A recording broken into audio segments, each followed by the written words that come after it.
مصطفیٰ نے اپنی زندگی کو کس طرح ہم مسلمانوں کے لیے، ہم امتیوں کے لیے اپنی زندگی کو قربان کرتے ہوئے یہ بتا دیا ہے کہ لوگوں، اگر کوئی مصطفیٰ آئے ہیں، کوئی نبی آئے ہیں تو صرف اپنے مومن کے لیے رحمت بن کر آئے ہیں۔ قرآن فرماتا ہے وَمَا أَرْسَلْنَاكَ إِلَّا رَحْمَةً لِّلْعَالَمِينَ، اے محبوب آپ دنیا میں آئے ہیں تو سارے امتی کے لیے رحمت بن کر آئے ہیں۔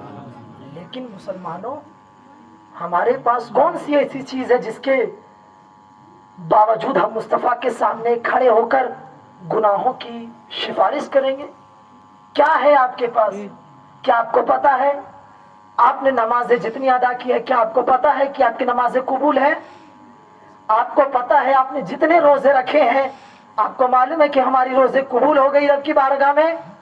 نبی کریم صلی اللہ تعالیٰ علیہ وسلم ارشاد فرماتے ہیں، کسی نے آ کر مصطفیٰ سے پوچھا یا رسول اللہ صلی اللہ تعالیٰ علیہ وسلم، میری نمازیں، میری عبادتیں کس طرح قبول ہوگی؟ مجھے کیسے پتا چلے گا کہ میری نمازیں قبول ہو گئی ہے؟ تو نبی کریم صلی اللہ تعالیٰ علیہ وسلم ارشاد فرماتے ہیں، اگر تم ایک دفعہ نماز پڑھو اور تمہیں دوسری دفعہ پڑھنے کا یہ دل ہو، دوسری دفعہ پڑھنے کا تمہیں رب کی طرف سے توفیق ہو، تو تم سمجھ لینا کہ رب نے پہلا قبول کیا تو دوسرے کی توفیق عطا کیا۔ سبحان اللہ، سبحان اللہ۔ مصطفیٰ نے یہ بتا کر امتی کو اپنے لفظوں کی طرف سے صاف کر دیا ہے کہ تم کس طرح اپنی عبادتوں کو قبول کر سکتے ہو، اپنی عبادتوں کو رب کے سامنے تم دے سکتے ہو، اپنی عبادتوں کو مصطفیٰ کے سیرت کے ساتھ اپنی زندگی کو گزار سکتے ہو۔ لیکن قسم خدا کی مسلمانوں، نہ میں جانتا ہوں نہ آپ کو معلوم ہے کہ رب کون سی ایسی چھوٹی نیکیوں سے ہمیں بخش دے گا اور کون سی ایسی بڑی گناہ سے ہماری نیکیوں کو ٹھکرا دے گا، لیکن آپ کو یہ پتہ نہیں ہے۔ ابھی بھی آپ کے پاس وقت ہے، اللہ تبارک و تعالیٰ کی بارگاہ میں آپ اپنے گناہوں کو عریضہ کے ساتھ پیش کریں اور فرمائیں، مولا میں اپنی زندگی میں جتنی بھی گناہیں صغائر کبائر کیا ہے مولا اسے تو معاف کر دے۔ اللہ تبارک و تعالیٰ اپنے غفور الرحیم کے صدقے میں اس گناہوں کو معاف کرتا ہوا نظر آئے گا۔ سبحان اللہ، سبحان اللہ۔ ابھی بھی آپ کے پاس وقت ہے، جب قیامت قریب آئے گی، توبہ کا دروازہ بند کر دیا جائے گا، پھر آپ رو رہے ہیں، آپ چلا رہے ہیں، آپ اپنے گناہوں کو، آپ اپنی غلطیوں کو رب کے سامنے معافی کے ساتھ پیش کریں گے، لیکن قبول نہیں ہوگا مولا۔ لیکن ابھی بھی آپ کے پاس وقت ہے، جب تک توبہ کے دروازے کھلے ہوئے ہیں، آپ اپنے گناہوں کو اپنے ساتھ، آپ اپنے گھر والوں کو، اپنے گھر کے ساتھ اپنے فیملی اور رشتہ دار کو بھی مصطفیٰ کے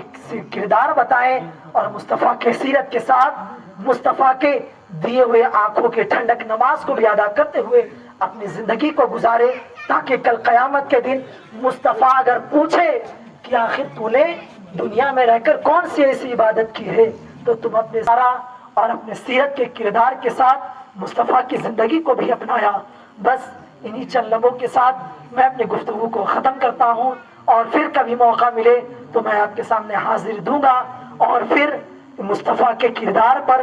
آخری بات بھی پیش کیا جائے گا۔ بس ابھی بھی جتنی باتیں ہوئی ہیں قرآن کی بتائے ہوئے راستے پر، مصطفیٰ کے بتائے ہوئے سیرت پر، اللہ تبارک و تعالی ہم سب کو مصطفیٰ کے کردار کو اپنانے کی اور مصطفیٰ کے زندگی کے اوپر اپنی زندگی کو گزارنے کی توفیق عطا فرمائے۔ مولا ہم سب کی گناہ صغائر کبائر کو اس محفل میں بیٹھنے کے صدقے میں اور مصطفیٰ کے ذکر کرنے کے صدقے میں اور قرآن پاک کی تلاوت کے صدقے میں ہماری گناہوں کو معاف عطا فرمائے، اور مولا ہم اپنی زندگی کو کامیابی اور کامرانی کی طرف لے کر گزرتے ہوئے اپنی زندگی کو ختم کرنے کے ساتھ اپنی زندگی کے سارے گناہوں کو ختم کرنے کی توفیق عطا فرمائے۔ مولا ہم سب کو ایک بنا، نیک بنا اور سچا پکا نمازی اور مذہب اسلام کا پابند بنا، قوت عشق میں ہر پست کو بالا کر دے، دہر میں نام محمد سے اجالا کر دے۔ اسلام زندہ ہوتا ہے ہر کربلا کے بعد، اسلام زندہ باد، مسلک اعلی حضرت زندہ باد، اور لبیک یا حسین، لبیک یا حسین، لبیک یا حسین۔ آئیے کھڑے ہو کر صلاۃ و سلام پڑھ لیں۔